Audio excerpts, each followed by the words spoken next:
सब लोग ध्यान से सुन लो।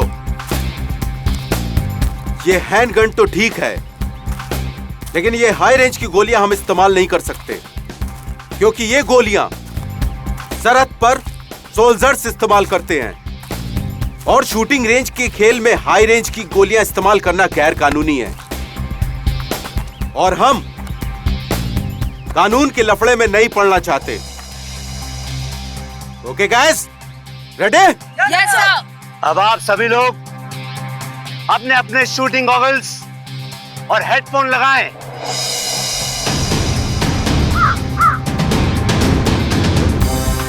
अब आप सभी लोग अपने अपने बंदूक उठाएं और अपने कंधे से लगाएं। आंख टारगेट पे और हाथ ट्रिगर पे, और जब मैं 3 बोलूं तो आप फायर कर देना। देखता हूं कौन कितना बड़ा निशानेबाज है। 1 2 3।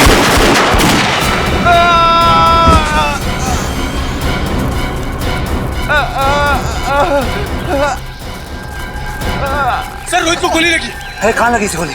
शोल्डर पे। अरे ओह गॉड, मुझे बचा लो सर, मैं मरना नहीं चाहता सर। कुछ नहीं होगा तुम्हें, तुम घबराओ नहीं। ईशान, ये क्या किया तुमने? मार दिया इसको। Have you gone mad? तुमने अटेंडेंट पे गोली क्यों चला दी? इसे फौरन हॉस्पिटल लेके जाना होगा। चलो सर आप सही कह रहे, जल्दी जल्दी जल्दी ले चलिए। चलो चलो। ये आपने सही नहीं किया ईशान। अरे बकवास मत करो। हाँ, इसमें ईशान की गलती नहीं है सिर्फ। तुम लोगों को मालूम था ना यहाँ शूटिंग रेंज पे फायरिंग हो रही है, फिर तुम लोग यहाँ क्या कर रहे थे? सर पर इसमें इन लोगों की क्या गलती है? ये लोग तो रेंज से हट के खड़े थे। गलती तो ईशान की है। इसे इतना टेढ़ा निशान क्यों लगाया? हाँ, खुद को स्टेट लेवल का शूटर कहते हो तुम? हर शूटर को यह सिखाया जाता है कि हैंडगन चलाना कितनी जिम्मेदारी का काम है। करेक्ट। और तुम इतने सीनियर शूटर होने के बाद भी इतनी बड़ी जिम्मेदारी कैसे भूल सकते हो? ईशान, तुम तो भगवान से प्रार्थना करना शुरू कर दो, क्योंकि अगर इस अटेंडेंट को कुछ हो जाता है ना तो तुम तो बुरे फंसे। मैं अकेला क्यों फंसूंगा? अरे फंसेगे तो ये भी। अरे दिमाग खराब करके रखा है मेरा। अरे कुछ भी गोली मारती ऊपर से। कौन बोल रहा है? हैं?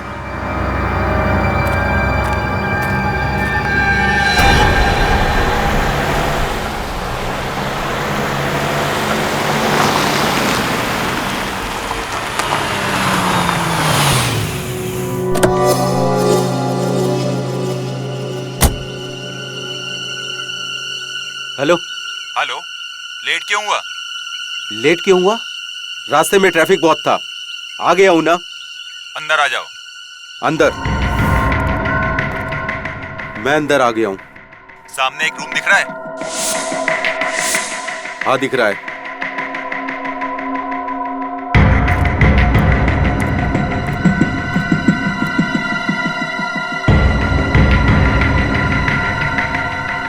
बोल अब। सामने टेबल पर एक फोन रखा है। जब तक इसकी घंटी नहीं बजती हिलना नहीं यहाँ से। ए सुन, तू मेरे साथ क्या कठपुतली का गेम खेल रहा है? ए, जितना बोलता हूँ उतना कर। अपना मोबाइल फोन निकाल के रख बाहर।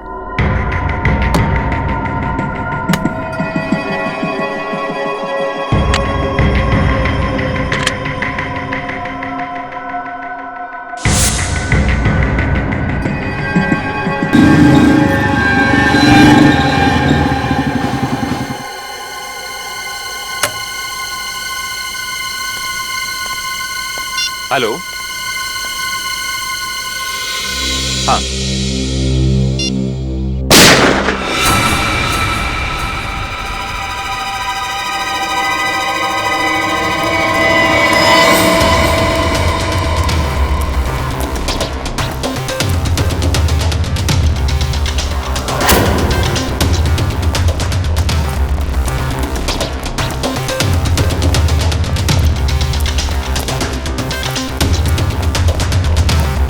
ये क्या?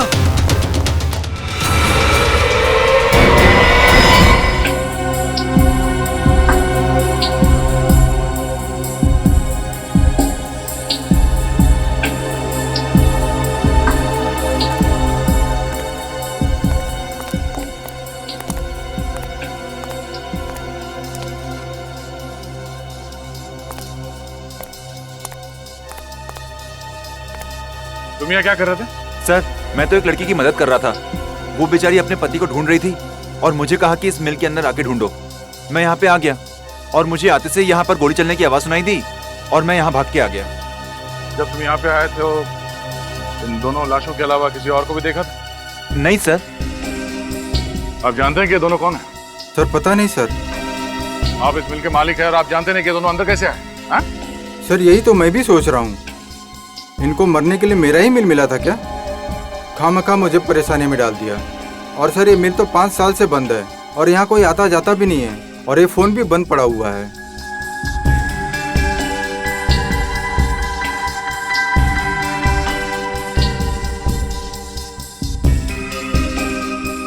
कोई वॉचमैन नहीं है यहाँ पे? सर था एक वॉचमैन, लेकिन बच्चों की छुट्टियां होने की वजह से वो 1 महीने पहले गांव चला गया।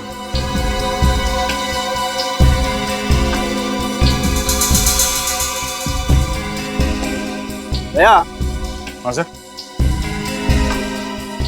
जिस तरीके से लाशें पड़ी हुई हैं और जैसे गोली लगी है इस आदमी को, लगता है उस औरत ने ही गोली चलाई है इस पर। और उसके बाद इस औरत ने आत्महत्या कर ली।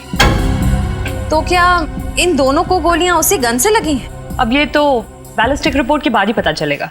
सर एक और बात समझ में नहीं आ रही। अगर उस औरत को इस आदमी को मारकर आत्महत्या ही करनी थी तो इस मिल में ये टेबल, कुर्सी, फोन, इस सब का इंतजाम क्यों किया होगा? ये बैलेट मिला इसके पास। इस आदमी का नाम ज्ञान है सर, जू में रहता है। और इस औरत की तस्वीर इसके वॉलेट में है सर। सर कहीं ये प्यार का मामला तो नहीं? हो सकता है, पर उसके लिए ये सब तामझाम करने की क्या जरूरत थी? सर एक और बात, मैंने इस ज्ञान का मोबाइल फोन चेक किया। इसमें आखिरी 15 कॉल्स किसी प्राइवेट नंबर से आए हैं। प्राइवेट नंबर से? इस ज्ञान का इतिहास निकालना पड़ेगा, तभी पता चलेगा कि वो औरत है कौन और उसने इसे क्यों मारा। आप लोग इन्हें पहचानते हैं? ज्ञान जी? नहीं सर, ये नहीं हो सकता सर। इन्हें किसने मार दिया? इनकी तो किसी से कोई दुश्मनी भी नहीं थी। ये कौन है? जी ये रूपल जी हैं, ईशान की मम्मी। आप में से कोई बता सकता है कि ज्ञान जी और रूपल जी के बीच में क्या संबंध है?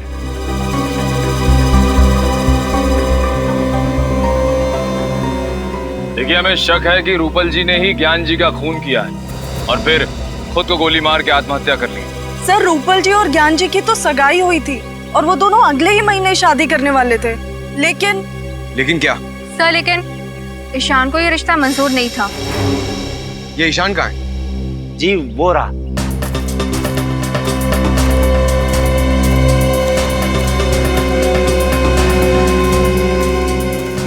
क्या हुआ सर? आपने इतना अर्जेंटली क्यों बुलाया? और ये लोग कौन है? हम लोग सीआईडी से।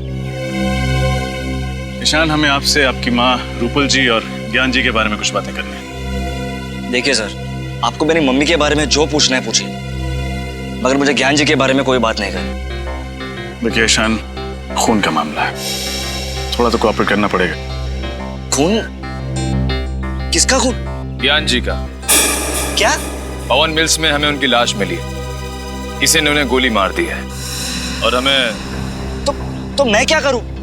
मैं मानता हूं कि मैं उनसे नफरत करता था, पर मैंने उन्हें नहीं मारा। जी नहीं, आपने नहीं, लेकिन आपकी माँ ने उन्हें मारा और उसके बाद उन्होंने आत्महत्या कर ली। क्या? माँ ने आत्महत्या? ये आप क्या कह रहे हैं सर? मेरी ईशान, मैं आपका दर्द समझ सकता हूँ। क्या आपको लगता है कि आपकी माँ ने आत्महत्या की होगी? बिल्कुल नहीं सर, वो तो कितनी खुश थी सर, हमेशा की तरह टाइम पे उठी भी, योगा की और 9 बजे ऑफिस के लिए निकल गई। सर ये नहीं हो सकता सर। संभालिए अपने आप। आपको ज्ञान जी के बारे में जो कुछ भी पता है प्लीज हमें बताइए। मैं आपको बताता हूँ, यहाँ पर एक छोटा सा हादसा हुआ था जिसमें एक अटेंडेंट को हल्की सी चोट लग गई थी। उस अटेंडेंट को जब हॉस्पिटल ले जा रहे थे तब ज्ञान जी को एक फोन आया। वो फोन सुनते ही ज्ञान जी बहुत घबरा गए थे, नर्वस होकर तुरंत ही यहाँ से चल दिए। गए कहाँ थे आपको पता है?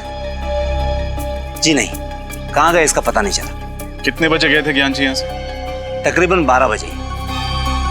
सर ईशान सर पहले ही चले गए थे, ज्ञान जी से भी पहले। सर रूपल जी ऑफिस गई थी और ज्ञान जी शूटिंग रेंज से निकले। फिर ये लोग पवन मिल्स कैसे पहुंचे? और फिर ज्ञान जी को फोन किसने किया होगा?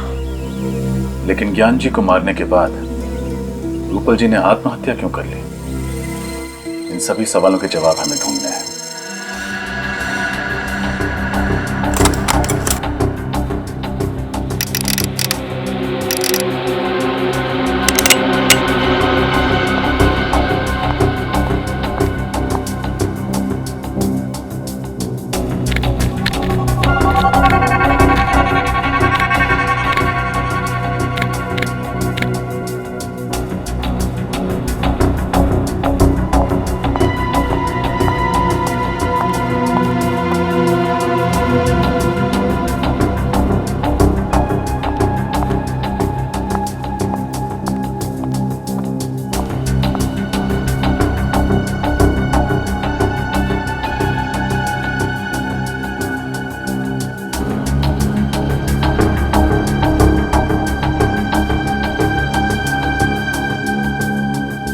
फाइल संभाले ना, मैं फायर करने जा रही हूँ।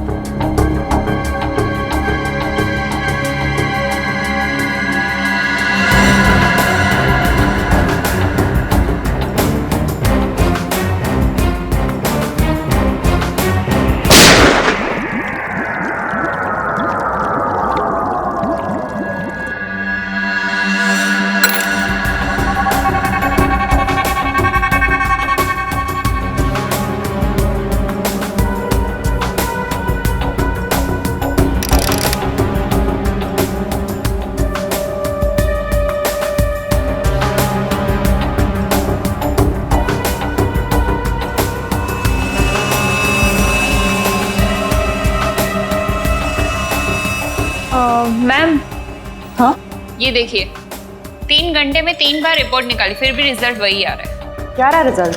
मैम आप खुद चौंक जाएंगी, देखिए तो सही। ये देखिए।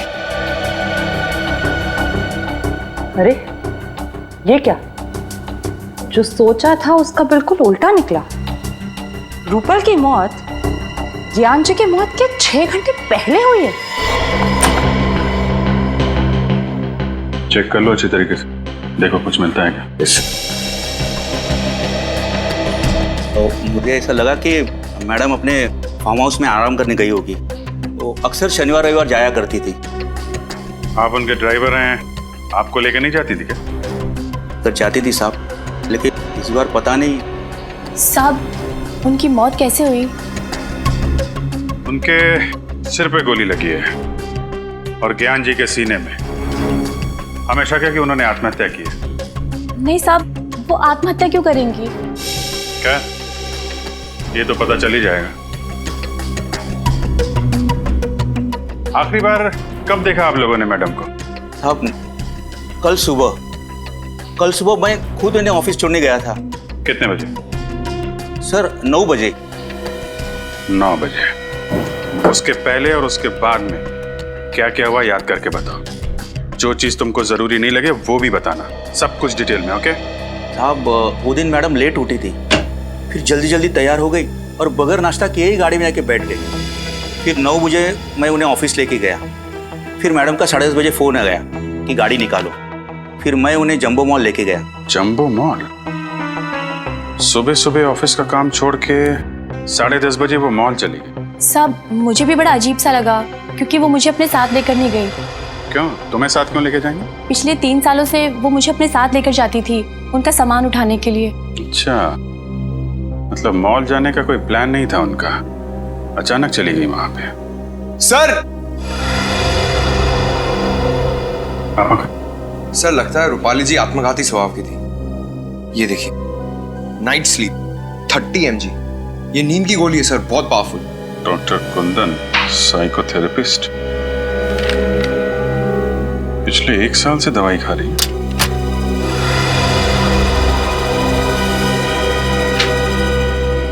इधर आओ सर। ये रूपल मैडम किस चीज की दवाई खा रही थी? क्या बीमारी थी? अक्सर उन्हें मिर्गी के दौरे पड़ते थे, लेकिन 6 महीने से उनकी हालत में काफी सुधार था। सर से देखिए, रूपल जी के लॉकर में पिस्टल मिली, लाइसेंस के साथ। License pistol? इसका मतलब रूपल जी ने आत्महत्या नहीं की है? सर मैं कुछ समझा नहीं।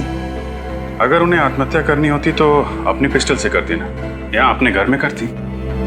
घर से इतनी दूर मिल में जाके आत्महत्या क्यों करेंगे? सर हो सकता है रूपल ज्ञान जी को मारना चाहती थी, इसलिए इतनी दूर मिल में गई। ज्ञान जी को भी मारने के लिए अपनी पिस्टल साथ में लेके जाती विनीत। ये मामला कुछ और ही है। सर आपको किस पे शक है? फिलहाल तो सारी कड़ियां बिखरी हुई हैं। शॉपिंग मॉल, नींद की गोली, डॉक्टर का प्रिस्क्रिप्शन और लाइसेंस्ड गन। इन कड़ियों को जोड़ने पे ही पता चलेगा ज्ञान जी और रूपल जी के साथ क्या हुआ था।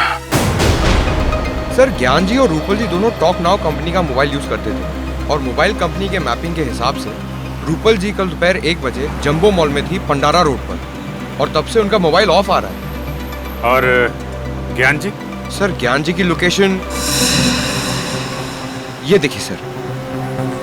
हाँ, 1 बजे शूटिंग रेंज से निकले और 2:30 बजे पहुंचे पंडारा रोड, और वहां से सीलिंग होते हुए बैंड्रा लिंकिंग रोड से जूहू सर्कल पहुंचे 5 बजे, और 5:30 बजे वहां से निकलकर 6:30 बजे पहुंचे पवन मिल। और 6:30 से 6:45 तक ये किसी से फोन पे बात कर रहे थे, किसी प्राइवेट नंबर पे।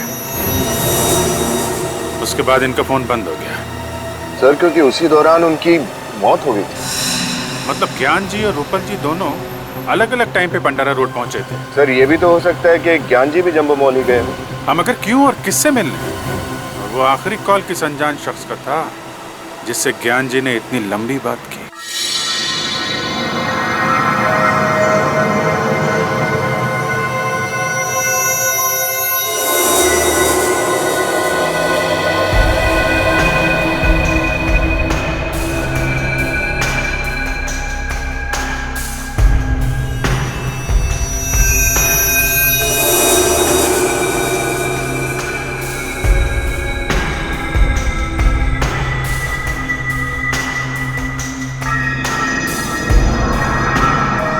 रतन जी सर। आज हमें किसी भी हालत में स्टॉक्स की पूरी डिटेल मैनेजर को देनी है। जी सर। एक्चुअली में ये काम पिछले हफ्ते ही हो जाना चाहिए था, पता है तुम्हें? Sir I am sorry sir, मेरी तबीयत खराब हो गई थी, इसके लिए मैं नहीं आ पाया था सर। जानता हूँ मैं। अब ऐसा करो, जल्दी जल्दी बताओ कौन कौन सी गोलियाँ स्टॉक में हैं और कितनी हैं।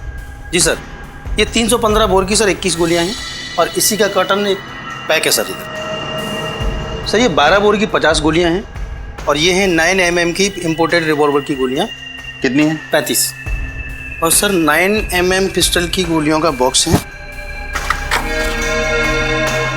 2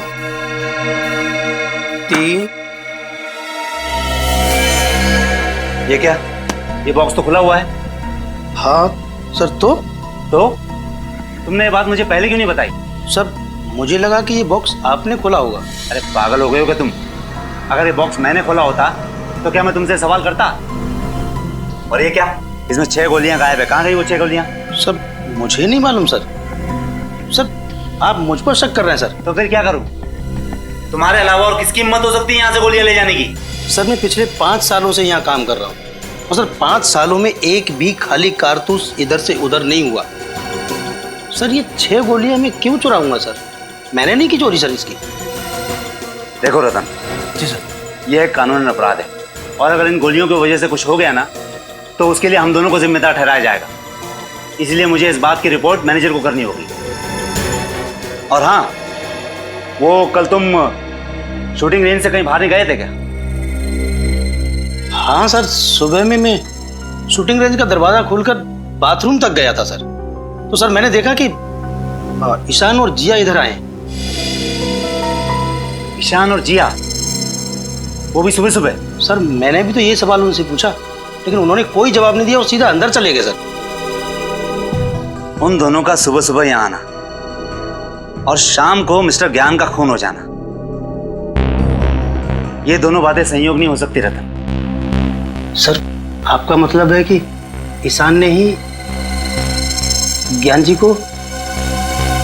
डॉक्टर तारिका प्लीज मजाक मत कीजिए, ये हो ही नहीं सकता। फ्रेडी से मैं मजाक नहीं कर रही हूँ, आइए दिखाती हूँ।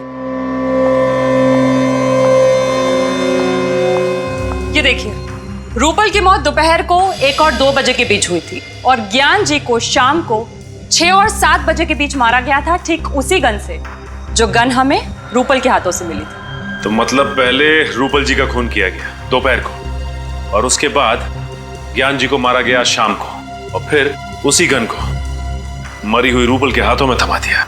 मतलब रूपल जी ने आत्महत्या नहीं की है, किसी ने प्लानिंग के साथ खून किया है उसका। हाँ, इस बात को साबित करने के लिए मेरे पास सबूत है। रूपल के पेट में से मुझे अजीनोमोटो, सोया सॉस और विनेगर के कुछ अंश मिले।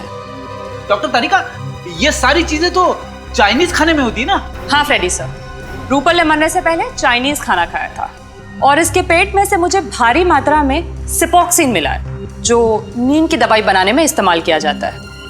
मतलब इन्होंने नींद की गोली ली थी या धोखे से दी गई थी ये तो नहीं बता सकते, लेकिन जाहिर है जो इंसान नींद में होता है वो आत्महत्या तो नहीं कर सकता, क्योंकि मानसिक तौर पे वो इतना होश में ही नहीं होता है कि वो आत्महत्या कर सके। सर, जहां पर रूपल जी ने चाइनीज खाना खाया था वो नींद की गोलियां शायद वहीं पे दी गई होगी। हो सकता है फ्रेडी, दया सर को इन्फॉर्म कर देता हूँ। हेलो दया सर। सर, हम एक चाइनीज रेस्टोरेंट में तो पूछ चुके हैं, वहाँ किसी ने रूपल जी को नहीं पहचाना। देखते हैं शायद यहाँ कोई पहचान ले। ध्यान रखना आगे जैसे कोई गलती नहीं होनी चाहिए। जी साहब। Sir table for couple sir. नहीं, हम लोग खाना खाने नहीं आए, कुछ सवाल पूछने हैं। सवाल? कैसा सवाल? देखिए हम लोग CID से हैं। Sorry sir. आप सॉरी क्यों बोल रहे हैं? हमें थैंक यू बोलने का मौका दीजिए। अच्छा ये बताइए कि परसों दोपहर को एक आदमी और एक औरत यहाँ खाना खाने के लिए आए थे और उसी दिन उनका खून कर दिया। श्रेया? खून? जी। ये दो। शैलेश? हाँ सर बोलिए। कल ये दोनों हमारे रेस्टोरेंट में आए थे ना? अरे ये औरत जिसने शेजवान फ्राइड राइस और मंचूरियन ग्रेवी का ऑर्डर दिया था और खाते खाते उनको चक्कर भी आया था, खुद भी गिर गई थी और प्लेट भी नीचे गिरा थी। हाँ सर, इसी की वजह से तो आपने रसोइया को डांटा भी था। साथ में आदमी भी था ये? नहीं साहब, आदमी ये नहीं था, आदमी और कोई था। 30-32 साल उम्र होगी और पढ़ा लिखा लग रहा था। वो दोनों कितने बजे आए थे? करीब 12 बजे। दोनों खाना खा रहे थे कि अचानक मैडम बेहोश होकर गिर गई। हम सब बहुत घबरा गए, लेकिन वो आदमी बिल चुकाकर फटाफट मैडम को लेकर निकल गए यहाँ से। मतलब औरत जानबूझ के बेहोश नहीं हुई है, नींद की दवाई दी गई थी उसे। पेमेंट कैसे किया इन लोगों ने? क्रेडिट कार्ड से सर। क्रेडिट कार्ड से? क्रेडिट कार्ड की डिटेल चाहिए हमें जल्दी। गोली आप लोगों में से कोई पहचानता? यह है बैलिस्टिक रिपोर्ट। जो 6 गोलियां शूटिंग रेंज से गायब हुई हैं, ये उनसे मैच करती है।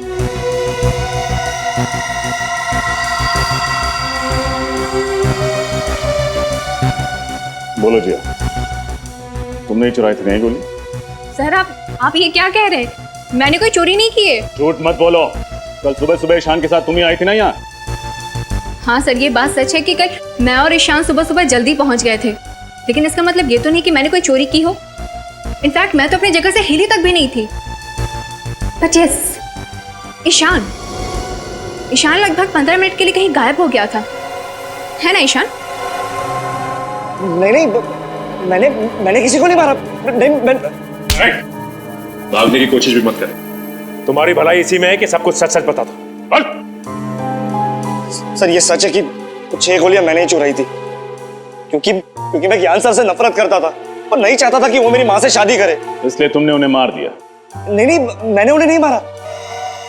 ज्ञान सर को मारने के इरादे से मैंने गन में चुराई हुई 6 गोलियां डाली थी और उनका पीछा करते करते मैं पंडारा रोड के जम्बो मॉल तक भी पहुंच गया था। लेकिन मेरी गाड़ी अचानक एक भिखारी से टकरा गई, इसलिए उसे देखने के बहाने मैं बाहर उतरा। लेकिन जब मैं वापस गाड़ी में आया तो मैंने देखा कि मेरी गन सीट पे से गायब थी। वो गन जो तुम्हारी गाड़ी से चोरी हुई किस कंपनी की थी? ग्रे मेटल कंपनी की थी, 9mm बोर की थी। यही है वो पिस्टल? हाँ सर, यही गन थी। यही गन तो रूपल जी के हाथ में मिली थी। झूठ बोल रहा है सर ये। खून करने के बाद ये गन इसी ने वहां रखी थी और ये भिखारी वाली कहानी भी रची हुई है। ईशान, जब तक ये केस सॉल्व नहीं हो जाता तुम हमारी हिरासत में रहोगे, समझे? डॉक्टर कुंदन है क्लिनिक में? डॉक्टर कुंदन तो आज नहीं है। यही उम्मीद थी। कहाँ है इस वक्त? सीआईडी? क्या किया है डॉक्टर कुंदन ने? कल दोपहर 12:30 बजे पंडारा रोड के जंबो मॉल में एक चाइनीज रेस्टोरेंट में रूपल जी के साथ खाना खा रहे थे। सर, रूपल जी तो उनकी पेशेंट है और अगर उनके साथ खाना खाया भी है तो क्या हुआ? क्योंकि खाना खाने के 1 घंटे बाद रूपल जी की मौत हो गई। क्या?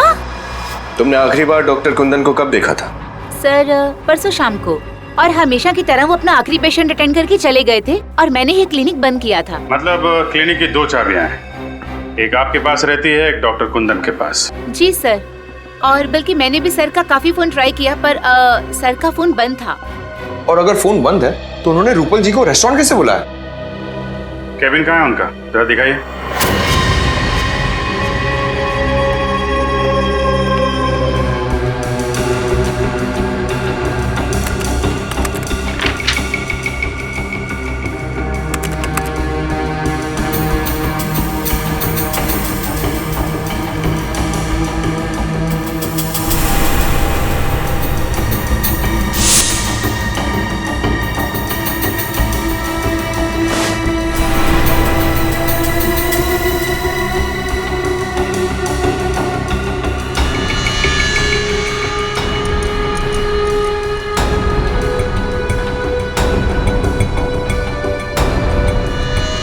ये खून से सने हुए बाल क्या कर रहे हैं यहाँ पे?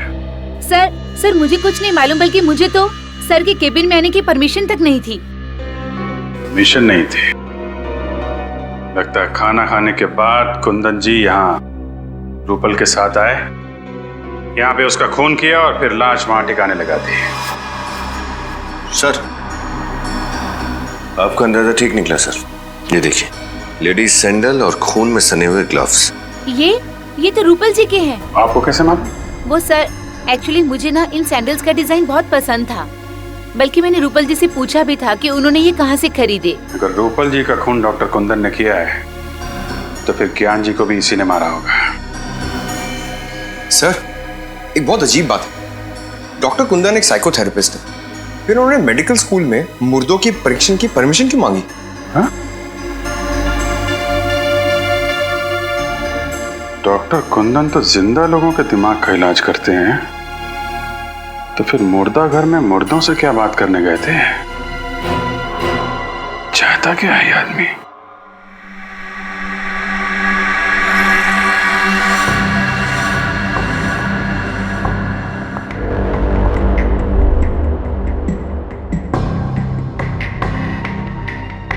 और डॉक्टर तारिका, कौन सी नई बात पता चली?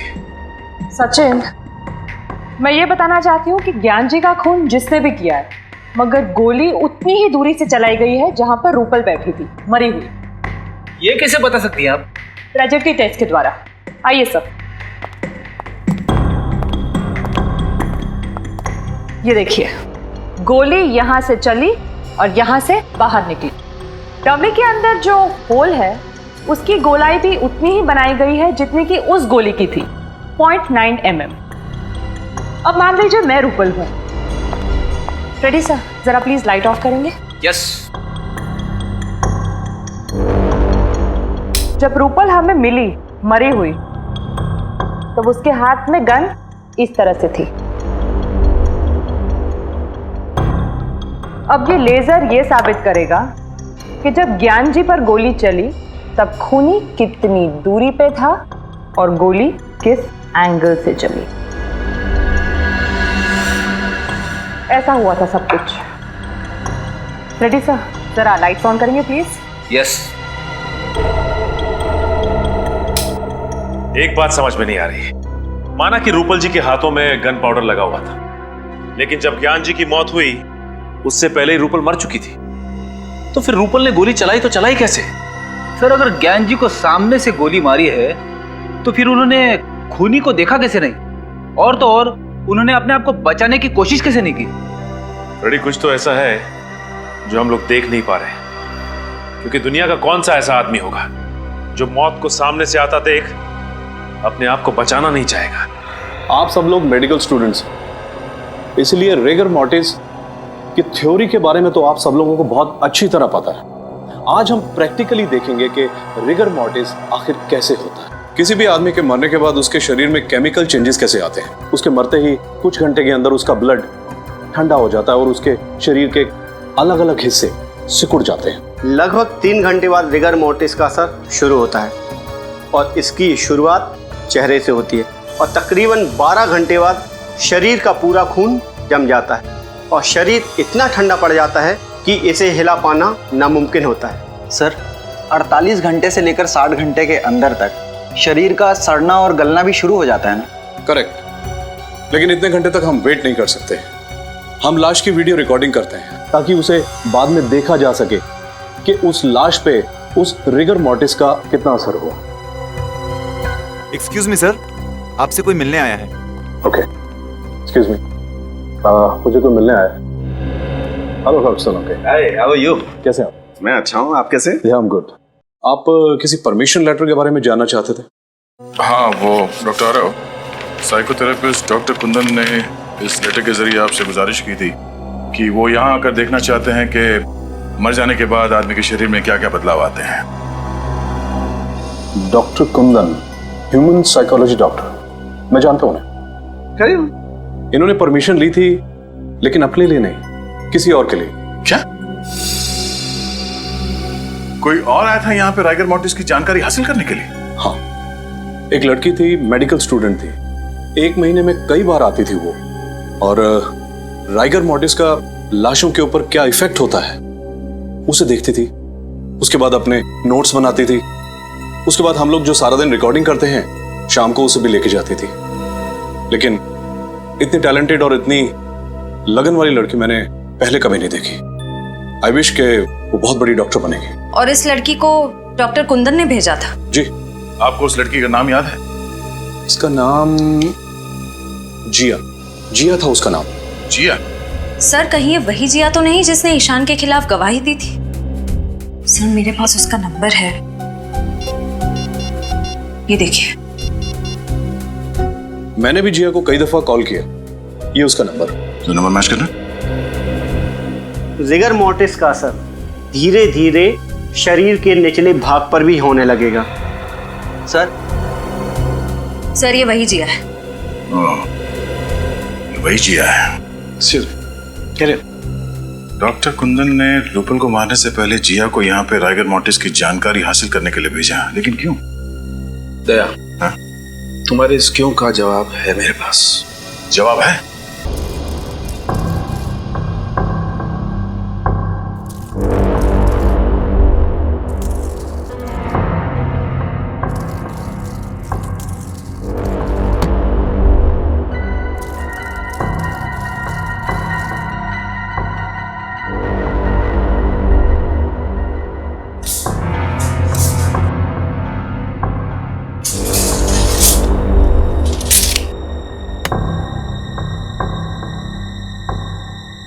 तो सब कुछ वैसे के वैसे ही सेट हो गया है जैसे कि लाश हमें मिली थी।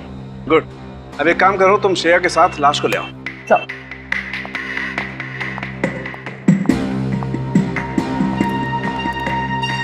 डॉक्टर साहब, यहाँ पे पुतला, बाहर उस लड़की की लाश, अब यहाँ पर क्राइम सीन को रिकंस्ट्रक्ट करने की कोशिश कर रहे हैं क्या? हाँ दया, बिल्कुल वही कर रहा हूँ। और मैंने ऊपर कैमरा भी फिट कर दिए हैं जो सारी रिकॉर्डिंग करेंगे ताकि हमें मॉनिटर पे पता चल जाएगा बाहर कि अंदर क्या हो रहा है।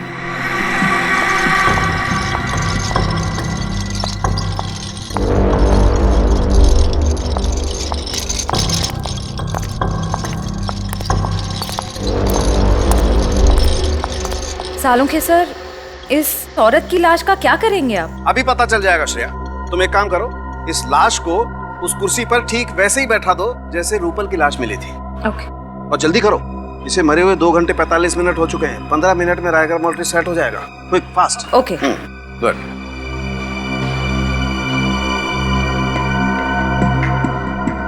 गुड। तारिका, अब तुम एक काम करो, बाहर जाकर के मॉनिटर चेक करो, देखो कि सारे कैमरा सही तरीके की रिकॉर्डिंग कर रहे हैं या नहीं।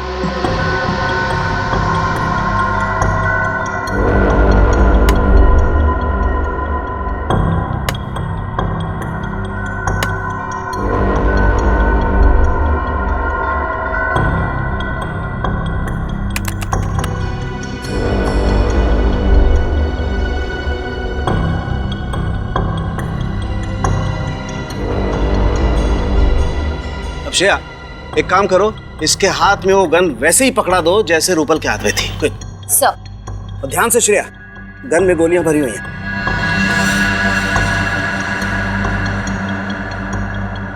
दया, बॉक्स में एक लकड़ी का पीस होगा, देखो जरा। ये हाँ।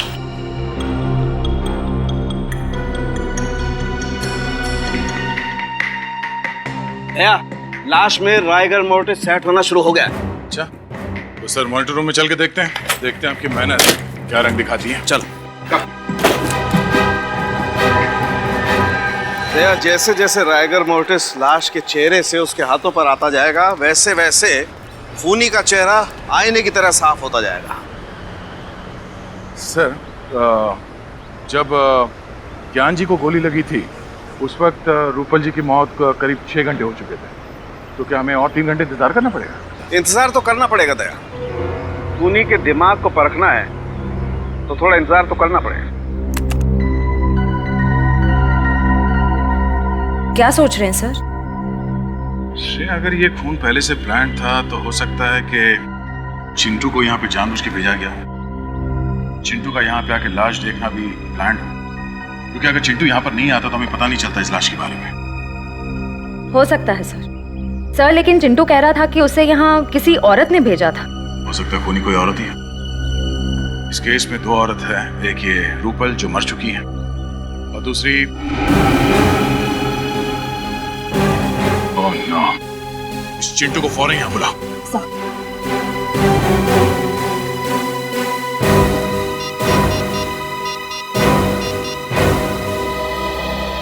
चिंटू, इंस्पेक्टर श्रेया बोल रही हूँ CID से। देखो, तुम जल्द से जल्द पवन मिल्स में आ जाओ, ठीक है?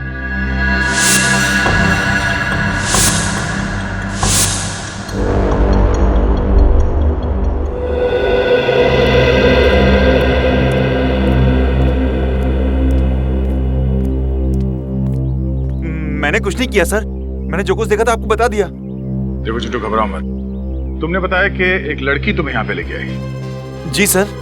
उस लड़की को देखोगे तो पहचान लोगे? हाँ? क्या ये लड़की थी वो? सर ये वही है सर। पक्का यही थी वो? यही है। इसका मतलब दोनों खून के पीछे जिया है।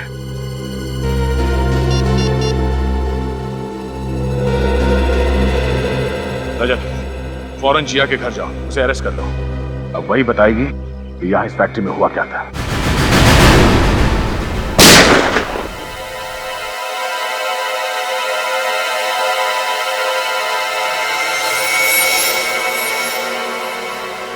CID? वो भी इस वक्त? जिया जी, इतनी रात को आप शूटिंग रेंज में हो सकती हैं, तो हम क्यों नहीं? क्या मतलब क्या है आपका? मतलब ये कि आप एक मेडिकल स्टूडेंट हैं और एक मेडिकल स्टूडेंट को गन्स और गोलियों में दिलचस्पी। क्यों? मुझे शूटिंग का शौक नहीं हो सकता है क्या? हो सकता, लेकिन मुर्दा घरों में जाकर रेगा मोर्टिस की पढ़ाई करना, ये बात कुछ हजम नहीं हुई। पवन मिल्स में एक आदमी को भेजना ताकि वो गोली की आवाज सुन के CID को खबर कर सके, ये बात भी कुछ हजम नहीं हुई जिया जी। मतलब आप लोगों को सब पता चल गया? जी हाँ, और हम ये भी जानते हैं कि तुम्हारे साथ एक और आदमी भी है जो तुम्हें ये सब काम करवा रहा है। बताओ कौन है वो? जी वो मैं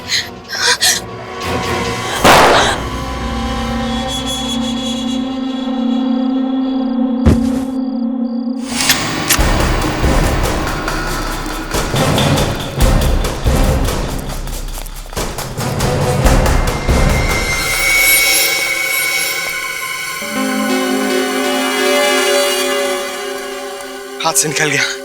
हाथ से निकल गया, लेकिन सीआईडी के शिकंजे से नहीं निकल पाएगा। ये देख।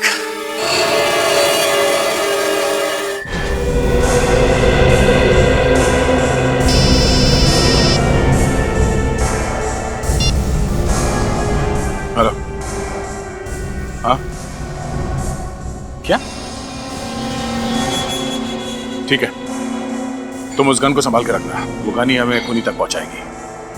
ओके।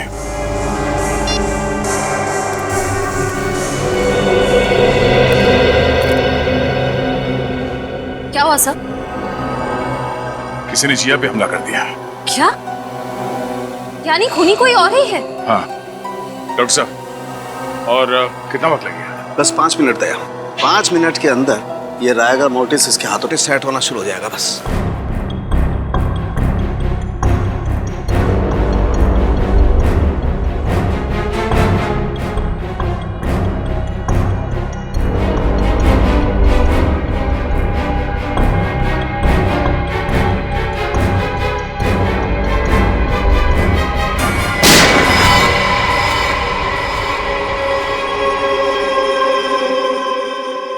ये देख, ऐसे हुई थी मौत।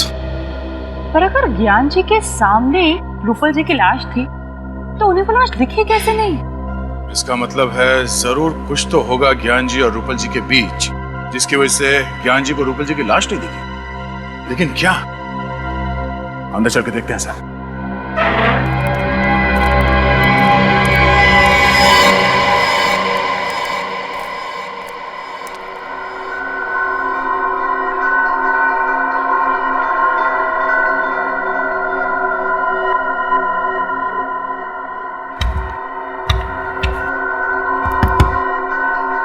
तो ये देखिए,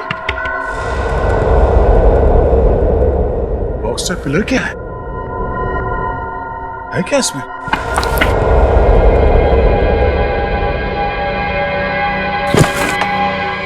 अरे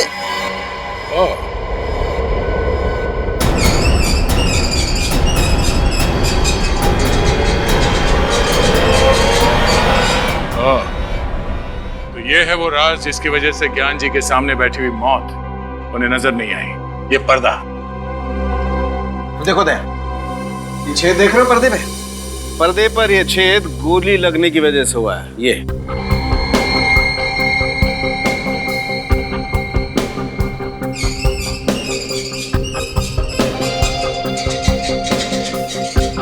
सर इस तरफ बैटरी और सेंसर भी लगा हुआ है।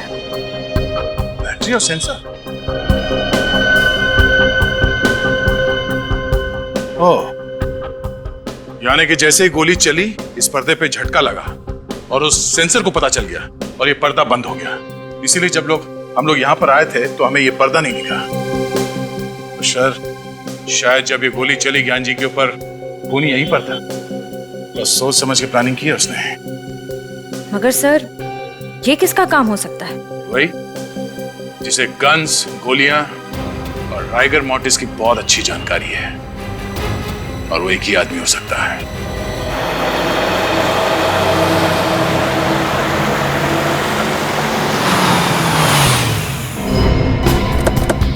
गुड। मायरा, मैंने तुम्हें कितनी बार समझाया, राइफल हमेशा कंधे के लाइन में होनी चाहिए। ऐसे, बिल्कुल ऐसे। Okay sir. Okay okay. अब गोली बिल्कुल निशाने पे लगेगी। मायरा, अनिकेत सर जो सिखा रहे हैं वो ध्यान से नहीं सीखोगी तो जिसने रूपल जी का और ज्ञान जी का खून किया उसके जैसा शार्प शूटर कैसे बनोगे? अरे सर, ये किसी का खून तो क्या, अंधेरे में किसी को जख्मी भी नहीं कर सकती है। सर, जिया ठीक तो है ना? जिंदा है, लेकिन अफसोस की बात यह है कि खूनी अभी भी पकड़ा नहीं गया। सर तो फिर आप लोग खूनी को पकड़ते क्यों नहीं? आप जानते हैं खूनी कौन है? खूनी को मैं नहीं तो सर। मगर हम जानते हैं कि खूनी इसी शूटिंग रेंज में। आप हम लोगों पे शक कर रहे हैं? शक ही नहीं, पूरा यकीन है कि खूनी आप ही में से कोई एक है।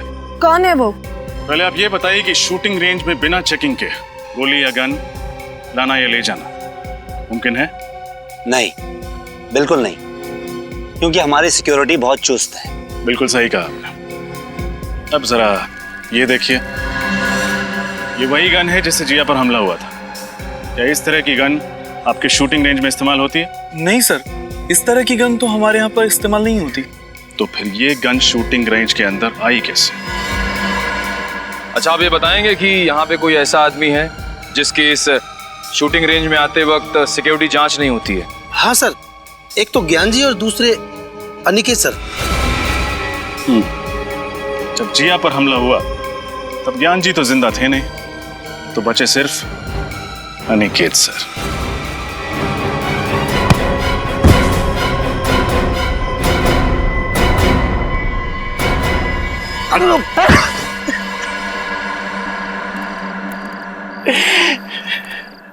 हाँ, मैं खूनी हूं। मैंने ही रूपल का खून किया है।